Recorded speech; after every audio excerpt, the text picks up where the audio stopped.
4 top tips in IGCSE Physics Paper 5 and Paper 6 to boost your final score in your IGCSE Physics is what I'm giving you in this video. But not just the 4 tips that I'm giving you, but also applying these 4 tips to make you understand the tips better and apply it in some of the positive questions, as well as to go through with you one of the positive questions related to planning experiment, and most importantly is to predict, to make some predictions related to planning experiment question. So are you ready? Before doing so, please do subscribe to my YouTube channel for more tips, for a more simplified way, simplest way to boost your confidence in physics.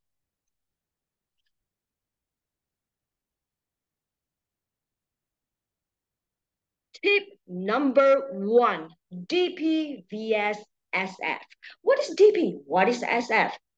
Now, DP is related to decimal points or decimal places, whereas SF, significant figures. So when you are doing experiment, whether you are doing experiment, or you are doing your calculation, you can really avoid not using DP, not using significant figures. Now, how to differentiate between decimal points and significant figure. Now, before that, I'm going to show you 2 of the apparatus that you could usually get in your laboratory. So the first one is called meter rule, and the second one is called protractor.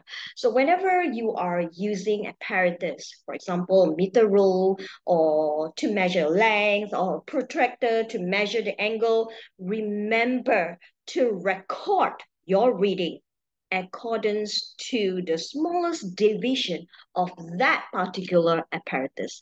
Let me give you a clearer picture. For example, I am using a meter rule to measure a length of a certain thing, a cardboard, for example, and the length of cardboard so happen to be 15 cm.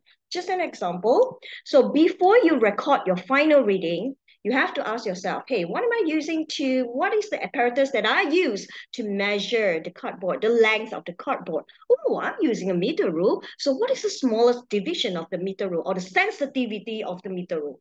So the smallest division of this meter rule is 0.1 cm.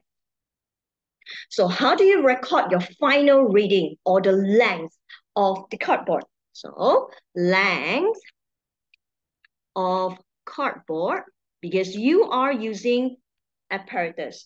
So your reading must follow the decimal point of the smallest division of that apparatus. So what is a decimal point of measuring meter rule, which is 0.1 cm, which is 1 decimal point. So your final reading of the length is 15.0, 1 decimal point. So another example, protractor. Let's say you're using protractor to measure the angle of deviation of something, and the angle is so happen to be 43 degrees. So what is the smallest division? Ask yourself, oh, what am I using? What apparatus that I use to measure the angle? Oh, I use protractor. What is the smallest division of protractor? It is 1 degree. So there is no decimal point. So therefore, just denote your angle without decimal point. 43 degrees is the answer. So if you have any doubts on this DP, please make sure that you comment below. Okay, for calculation, you can't really avoid this, because whether you are doing paper 5 or you are doing paper 6, you need to have a results, because after all, you are supposed to plot the graph, remember? So let's say this is a result, and you are asked to calculate 1 over x, and the value of x, whether you measure or they are given, doesn't matter. So when this is about calculation, you're using calculator to do your calculation, am I right? So therefore, searching for my calculator right now.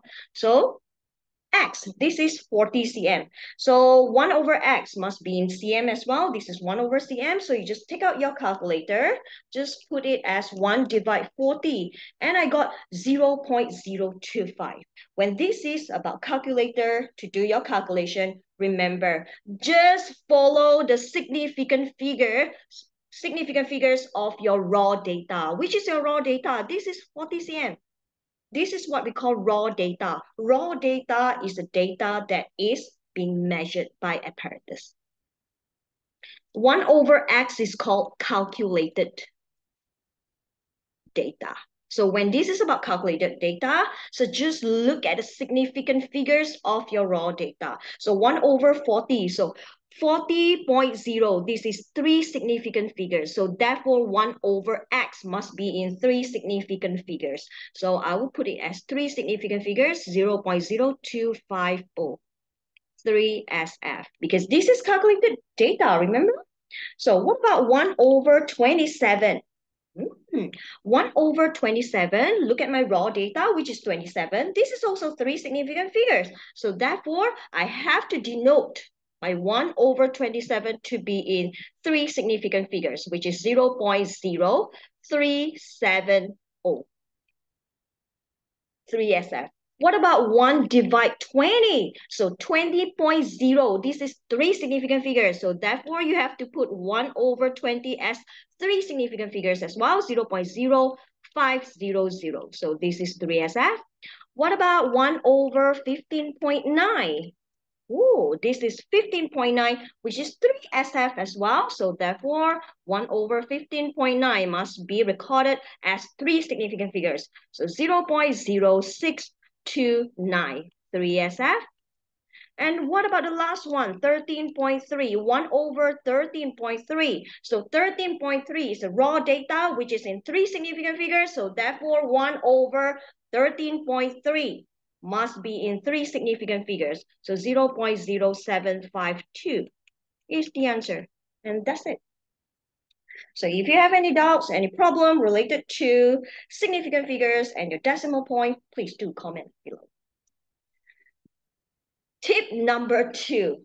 Okay, I did mention this in one of the YouTube video that is related to planning experiment. So make sure that whenever you draw diagrams, make sure that you label your diagram. That's all. So for example, draw a circuit diagram to show the circuit used in part B with all 3 lamps connected in series. This is not just related to planning experiment because in other question, they might ask you to draw diagram. So this is the diagram. Don't just draw, but also label it. So power supply is what I labeled, switch, ammeter, connecting LEDs, voltmeter, lamps. And tip number 3, related to justification. So you are asked to justify your statement. What is justification? Justification is to answer the question with proof or evidence provided. Since this is about calculation, this is about experiment, so you at least you need to show us the value, the magnitude of the value that you have calculated as your justification, solid proof. For example, some students make suggestions about the results of the experiment. Suggestion A, R1 plus R2 plus R3 should be equal to 3 times R1. Suggestion B, R1 plus R2 plus R3 should be lesser than 3 times R1. And suggestion C, R1 plus R2 plus R3 should be greater than 3 times R1. So state which suggestion A, B, or C agrees with your results. Justify, see the word? Justify your answer by reference to your results. So you have to give us a value. So I did my calculation. So this is the values. These are the values of R1, R2, and R3. So I need to see, I have to look at this value one by one. So suggestion A, R1 plus R2 plus 3, plus R3. So you just take your calculator, 9.2 plus 5.7 plus 4.6. That gives you 19.5 ohm. Supposed to be equal to 3 times R1, 3 times 9.2, and I got 27.6 ohm. What about B? 19.5 is the total resistance, which is lesser than 3 times R1. Sounded to be true. This is equal, this is lesser, this is greater. So I think the answer is quite obvious. Suggestion B is the one that we have to agree with. So I would follow suggestion B. So when you talk about justification, okay, just write down R1 plus R2 plus R3 is equal to 9.2 ohm plus 5.7 ohm plus 4.6 ohm, which is equal to 19.5 ohm. Okay, whereas 3 times R1 is 3 times 9.2 ohm, and I got 27.6 ohm. So hence 19.5 ohm is lesser than 27.6 ohm. That is what I call justification. And tip number 4, planning experiment. You can get rid of this because this carries the most marks, 7 marks.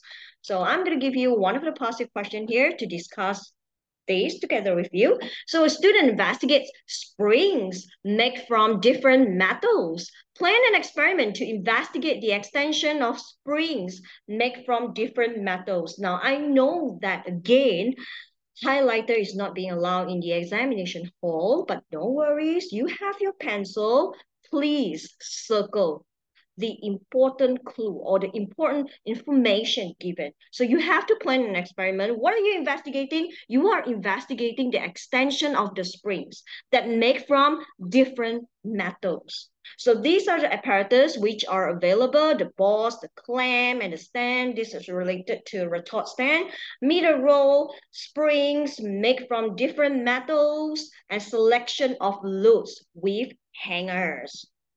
So you can also use other apparatus and materials that are usually available in the school laboratory. So in your plan, you should, first one, write a list of suitable metals for the springs. Second, draw a diagram. Now, I always go with the diagram first because when I have a diagram, I feel more secure because whenever I miss out something, I can refer to my diagram and make sure that all the methods stated, all the methods that I'm going to state will be more well arranged as compared to I just write down and then without drawing a diagram, it would be quite messy. So I will go for a diagram first because, hey, there's a blank space right after the question. So you may want to draw your diagram first. So this is my diagram. First of all, retort stand is given. This is what we call boss and clamp are given. And I also have a hook there. So this it.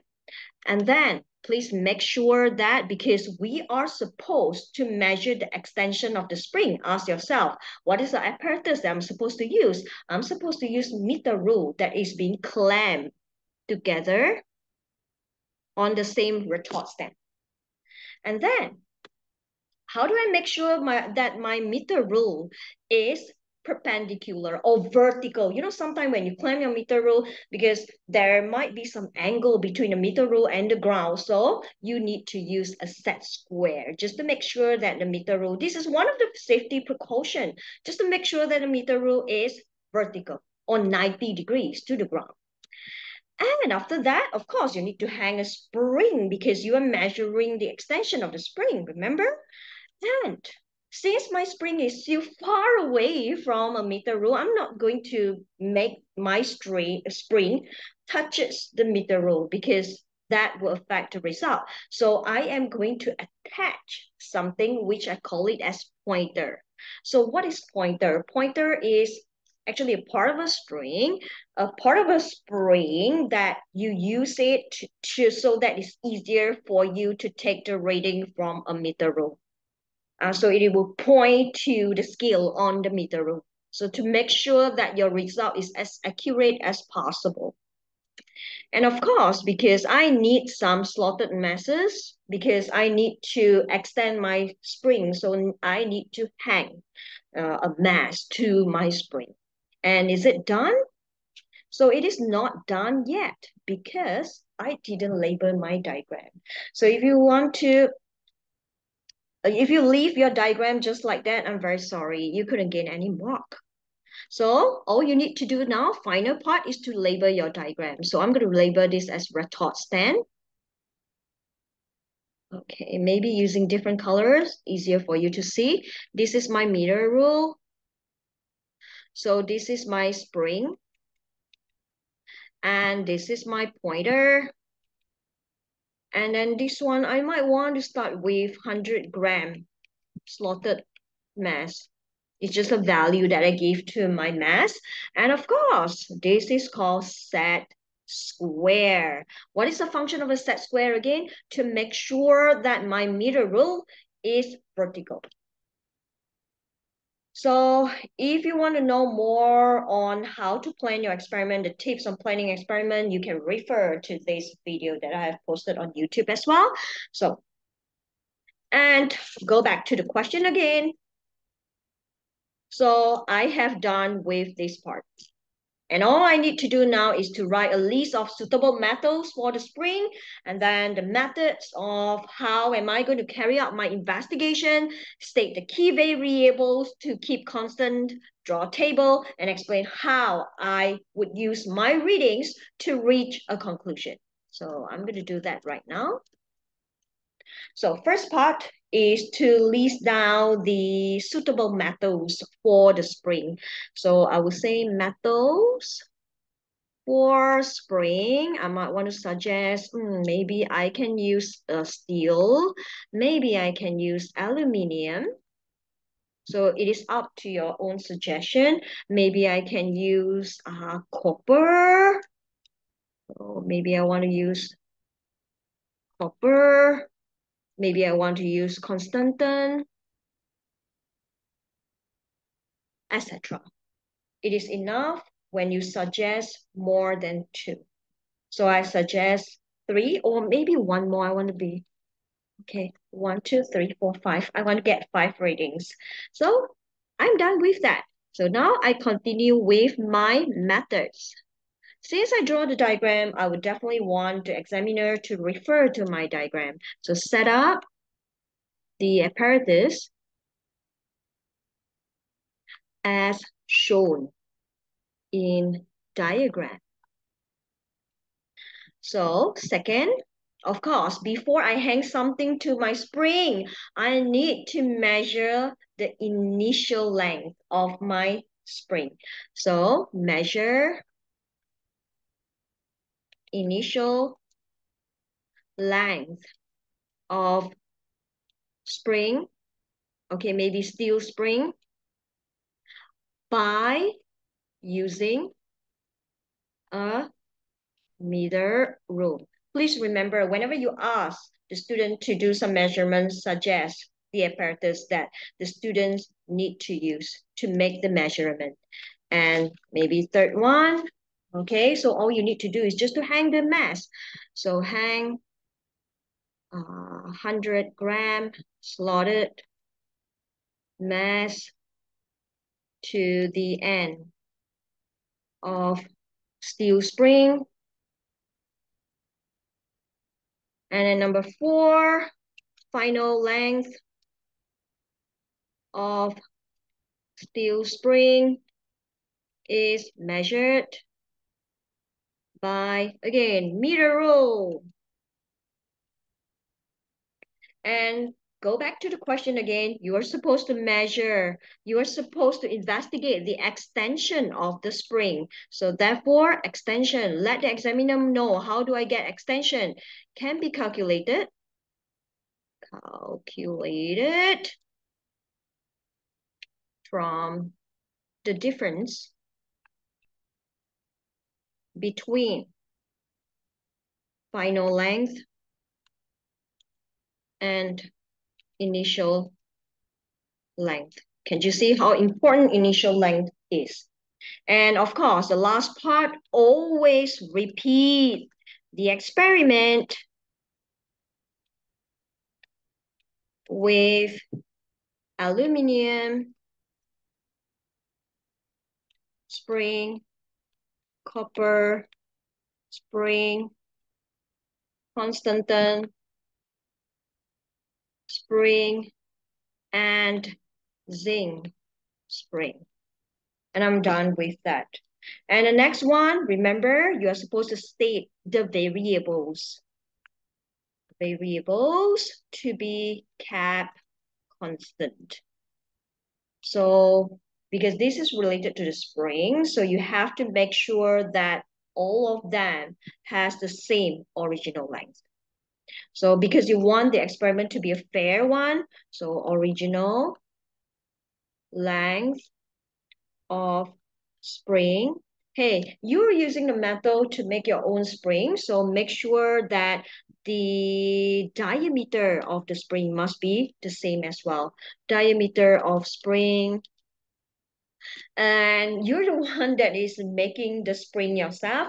Make sure the number of turns, the number of turns of spring must be the same for all the 5 springs.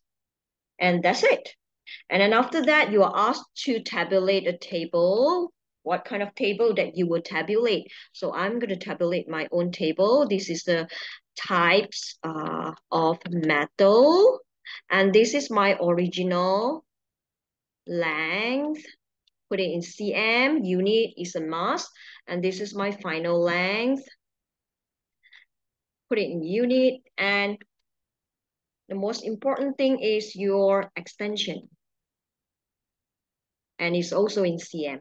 So you need not have to fill in the value because you are just a planner for this experiment, but you can fill in the type of the metal. Remember, you're the one that suggested the type of metal, so therefore you are allowed to fill in the type of the metal. So I'm going to fill in as steel, aluminum, constantan, zinc. Let me refer back. Constantan, zinc, copper, 2, 3, 4, and copper. And I'm done with my table. And last part is how you reach a conclusion. So therefore, I might want to suggest, because most of the time in physics, if you can suggest to plot the graph, that is the best way to see the relationship. Plot a graph of extension against the load or the slotted mass, right? So or you might want to instead, because I didn't add in the load, so I might want to just compare using the same load, but I just want to compare the extension of each type of spring by using the same load, which is 100-gram slotted mass. Because I didn't increase the load, so I am not going to plot the graph because I don't have my y-axis or x-axis. I only have extension for one load. So you can also suggest to compare the extension by using the same load. Just compare the extension. And that's all. So let us move to the most important part here to do some predictions on the planning experiment question. So I would say that over so many years, starting from the analysis has been made from starting from 2016 to the most recent year. I think that the planning experiment question could be divided into 3 large groups. So the first one may be rate of cooling. So rate of cooling of a certain materials given, or different types of the materials, or different colors of that placed in different containers, etc. So please make sure that you read upon the rate of cooling for different type of metals, for the same metals, but with lead, without lead, etc., and different colors as well. And electricity is also one of a very popular planning experiment question. So you need to know your circuit diagram. Remember to label it as well. And the last part is about mechanics. Mechanics could be measuring the angle, measuring the speed, measuring like the one that I did just now. So it's the extension of the spring, or maybe related to simple pendulum, measuring the length of the thread maybe, and then varies with the period. What happened if I shorten the length or I increase the length? What would happen to the period of oscillations? So those are the prediction, right? So I hope that one of these questions might be coming up. We hope, but this is just prediction. So therefore, I wish you all the best in your coming IGCSE Paper 5 and Paper 6. And do subscribe to my YouTube channel for more interesting video, for more tips, for easier way to understand your physics, to grasp your physics concept better. And these are all the videos that I have already shared on my YouTube. So these videos are made for your own benefits. So see you there. Bye.